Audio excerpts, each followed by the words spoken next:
The Woodcutter and the Stranger. Sometimes life presses down so hard that a person loses their way entirely. They search for light in the dark.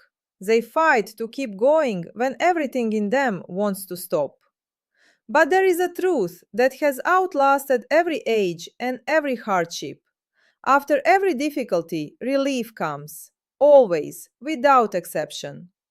The story we are about to tell is a reminder of that truth. A journey from being utterly lost to finding the way home, from despair to hope. Welcome. Long ago, in the shadow of high mountains, there sat a small town called Millhaven.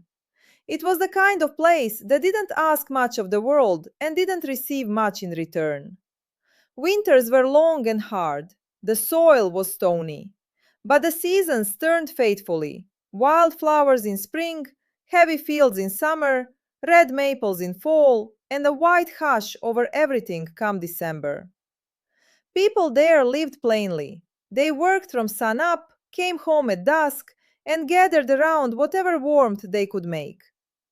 Children's voices rang down the lanes in the evenings. The smell of bread drifted from open windows.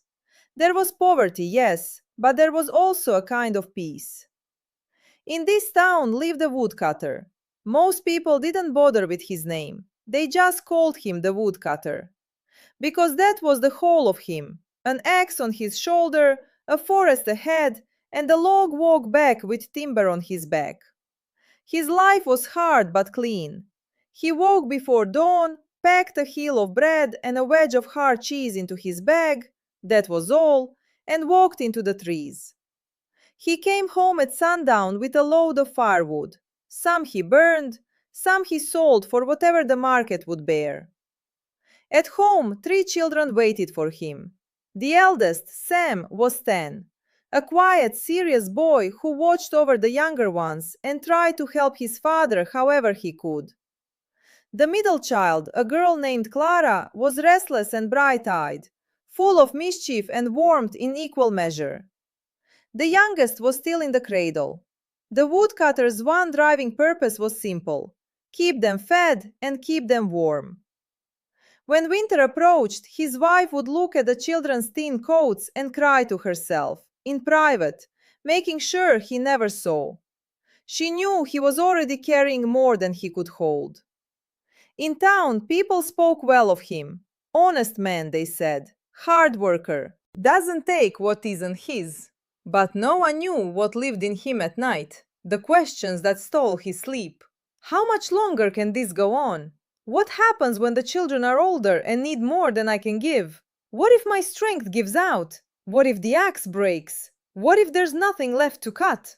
Every morning the same fight. Every evening the same tired return. But the woodcutter never quit. Then one morning, after a long moment of stillness before the day began, he made a decision. Today I go deeper, cut more. Maybe this winter won't be as bad. Maybe the children won't go hungry. Maybe the dead gets a little lighter. That decision turned out to be the beginning of the hardest test of his life. The town was still asleep when he stepped outside. The roosters hadn't finished waking up. Dew sat on the dirt road, catching what little light the sky offered. Cold air cut at his face and filled his lungs with a sharpness that almost hurt. He looked back. A faint glow in the window, his wife checking on the children, listening to the baby breathe in the dark. Something tightened in his chest. More today, he told himself. If I don't push harder today, their winter will be worse.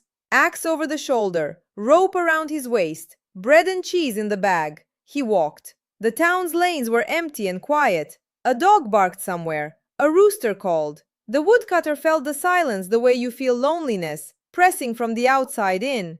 Everyone else in town had something: a patch of land, a few sheep, a garden. His only asset was his body, and his body had been tired for a long time. Past the edge of town, a path ran beside a creek. Willows trailed in the water. Birds were just beginning. The sun climbed slowly through the trees and threw long gold bars across the ground. It was beautiful, but the woodcutter had no room for beautiful. He walked fast and thought, the more I cut, the more bread there is. Maybe enough to clear the debt. But what if I get lost? What if something happens? What do the children do then?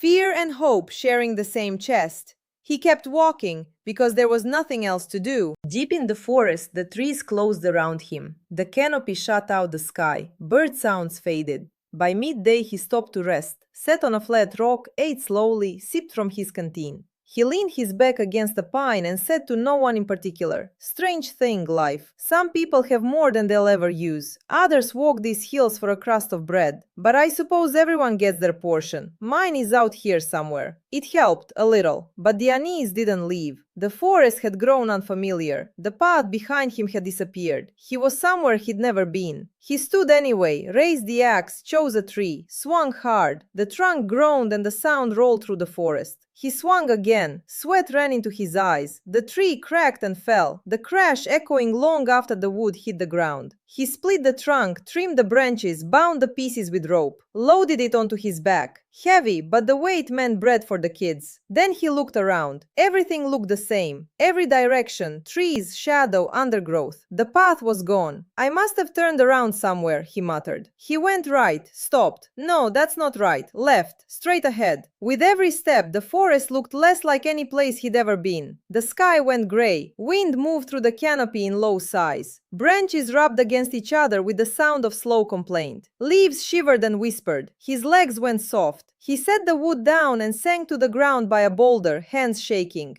"God," he said, in a voice that came from somewhere deep, "I'm lost. My children are waiting for me. Don't leave them without me. Give me something." The forest said nothing back. Only the wind. Only somewhere distant a wolf. Only an owl calling through the dark. Night fell like a curtain dropped. The dark was absolute. He couldn't see his hand in front of his face. Every snap of a branch, every rustle in the leaves went straight into his chest. He pulled himself small against the boulder, knees to his chest. "Maybe this is my last night," he thought. His eyes stung. His voice came out rough. "I did what I could. I lived straight. I didn't take what wasn't mine. I worked my whole life for them. If I'm not getting out of here, watch over them. Feed them. They haven't done anything wrong." Hunger gnawed. Thirst burned his throat. But heavier than either were the thoughts. What if I don't see morning? What if the kids grow up without a father? What if she's left alone? He closed his eyes. Their faces came one by one. Sam's careful, quiet look. Clara's bright, searching eyes. The baby's small fists. Each one landed in his chest like something that would never stop hurting. "I worked honestly. I never took from anyone. Why this?" And then, rising up from somewhere he didn't know he still had, words came. Words his grandmother had read to him as a child. Words he thought he'd forgotten entirely. They arrived quietly, like a voice just beside his ear. "Truly, with hardship comes ease. Truly, with hardship comes ease." He said them to himself, then aloud. Something shifted. Tears came, not entirely from grief, from something else. From the feeling that the words were simply plainly true, had always been true, would always be true. "Then this will end too," he said to the dark. "I just have to hold on." He raised his open hands in the darkness and prayed, not with careful words, but with everything he had left. "Don't let me break. Give me what it takes. Let me see my children again. And if this is the end, let me go in peace." At that moment, the forest changed. Leaves moved, but not from wind. A sound. Then footsteps. Faint at first, getting closer. The woodcutter raised his head. "Who's there?" he called. No answer came. Then, ahead between the trees, a light appeared. A small point at first. It grew, moved, threaded through the trunks toward him. He rubbed his eyes. He'd thought it was his mind. It wasn't. Out of that light walked a man, tall, in a dark traveling coat. His face was calm, the kind of calm that doesn't come from having an easy life, but from having found something steady at the very center of things. With each step he took, the darkness seemed to pull back a little. The silence became warmer. The woodcutter got to his feet. His voice broke. "Who are you?" The stranger smiled, not widely, just enough. He said, "I'm a traveler. I find people who've lost the road." The woodcutter couldn't look away from the man's face. The fear he'd been carrying simply left. The same heart that had been hammering at every owl sound was somehow still. The stranger sat on the ground nearby without any hurry, like a man who knows that time will wait. He pressed his palm flat against the earth. He looked up at the sky, eyes closed, for a moment. Then he looked at the woodcutter. Your trouble isn't that you've lost your way in the forest. Your trouble is that you've lost yourself. The real dead end isn't out here among the trees, it's inside a person. The woodcutter went still. Lost myself. I've been doing all of this for my family. What have I done wrong? The stranger went on as though he'd heard the thought. People think they carry their burden on their back. The real weight is what they carry in the chest. Your weight is the fear that you can't provide for them, the dread of tomorrow. But providing for them isn't entirely in your hands. What is in your hands is the work itself. The rest isn't yours to carry. The woodcutter dropped to his knees. His voice shook. You're right. I've been hauling more than wood this whole time. I've been hauling fear. My heart has never had a moment's rest. What am I supposed to do? How do I put it down? The stranger, the wanderer, placed a hand on his shoulder. The exhaustion didn't vanish entirely, but the part of it that wasn't in his muscles, the part that had been there long before today, eased.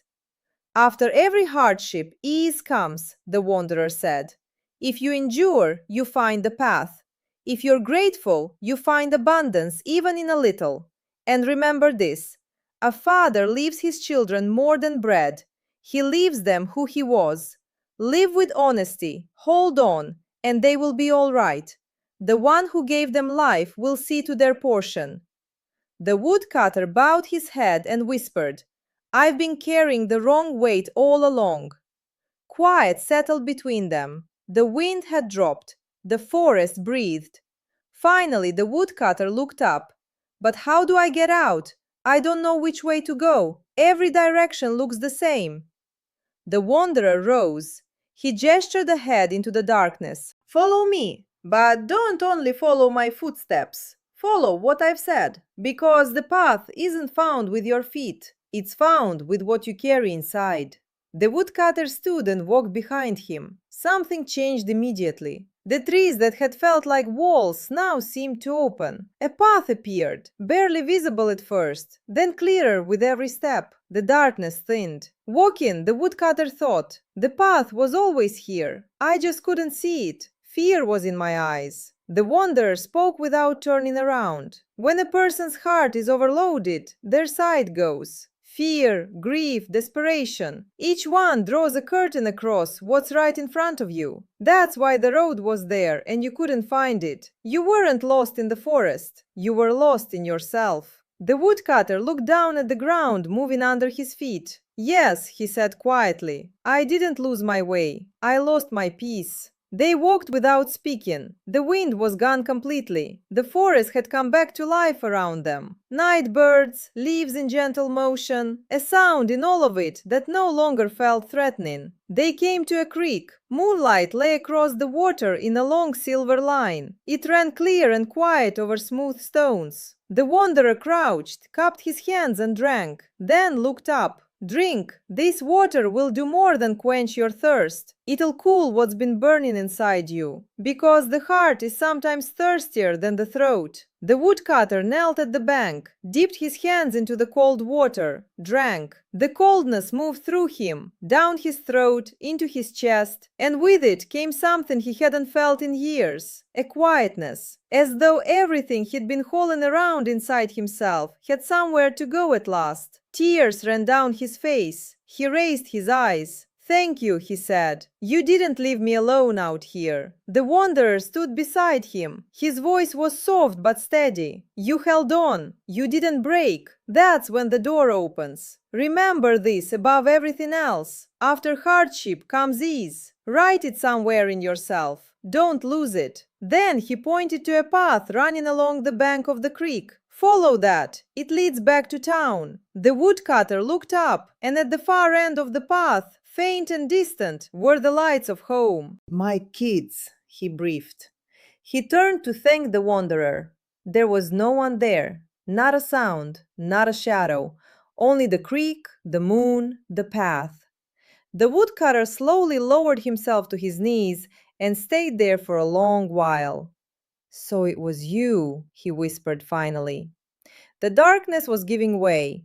Along the ridge, the first thread of light was appearing. The woodcutter walked the path home without the firewood, without anything on his back. His heart, though, carried something new, not a weight, but a stillness. With every step, the forest thinned. Night birds fell quiet, and morning birds took their place. The trees opened onto familiar ground, rooftops, chimney smoke. The town was waking up. His eyes stung for the second time that night, differently. He stopped at his own front gate. Through the door came his children's voices, his wife's quiet movements. He pushed it open. She turned and went completely still. She stood there a moment as though she wasn't sure it was real. Then she crossed the room and held him, and he felt her shaking against him. "Thank God," she kept saying. "Thank God." Sam appeared from the back room and wrapped both arms around his father. Clara grabbed his hand and didn't let go. The baby clapped small hands at the noise, not knowing why, only feeling that something good was happening. The woodcutter held all of them at once. He closed his eyes. He made himself remember what this felt like. "Thank you," he said quietly, to the room, to the air, to whoever was listening. "You brought me back to them." His wife pulled back a little and looked at his face. "How did you get out? The wolves were howling all night. I was afraid to even say your name out loud. Who brought you home?" He sat down, asked for water, and told them everything. The walk-in, the tree he felled, the moment he looked around and nothing was familiar anymore. The darkness coming down, the cold, the prayer with his hands open and nothing left to offer, the light between the trees, the man. "He told me the real lost isn't in the forest, it's inside us. He gave me water from the creek. He showed me the path. When I turned to say thank you, he was already gone. No trace, not a footprint. That's when I understood. He wasn't an ordinary person." The room went quiet. The children stared. His wife looked up at the ceiling for a long moment, then said softly, "We were looked after." The woodcutter wiped his face. "I've been carrying the wrong load for years. Not just wood, fear, worry. The weight of believing it was all up to me." He reminded me it isn't. Our part is to work, to hold on, and to be grateful. The rest isn't ours to carry. After that day, something in the house was different. The poverty didn't disappear. The hard times didn't end. But the weight in their chests was lighter. Because all of them now knew, in the way you only know something you've actually lived through, after hardship comes ease. Not sometimes, every time. The woodcutter story made its way around town the way stories do. Across fences, at the general store, over coffee after church. People found different things in it. Some thought, I give up too easily. I need to stay in it a little longer. Others, I've been so focused on what's missing that I can't see what's here. I need to look differently. And the woodcutter went back to his life. Back to the forest, back to the axe, back to the long days and the tired evenings. But something in him had settled, in a way it never quite had before. Because he had learned the one thing that mattered. The real lost isn't in the forest, it's inside us. And the real finding is in endurance and trust.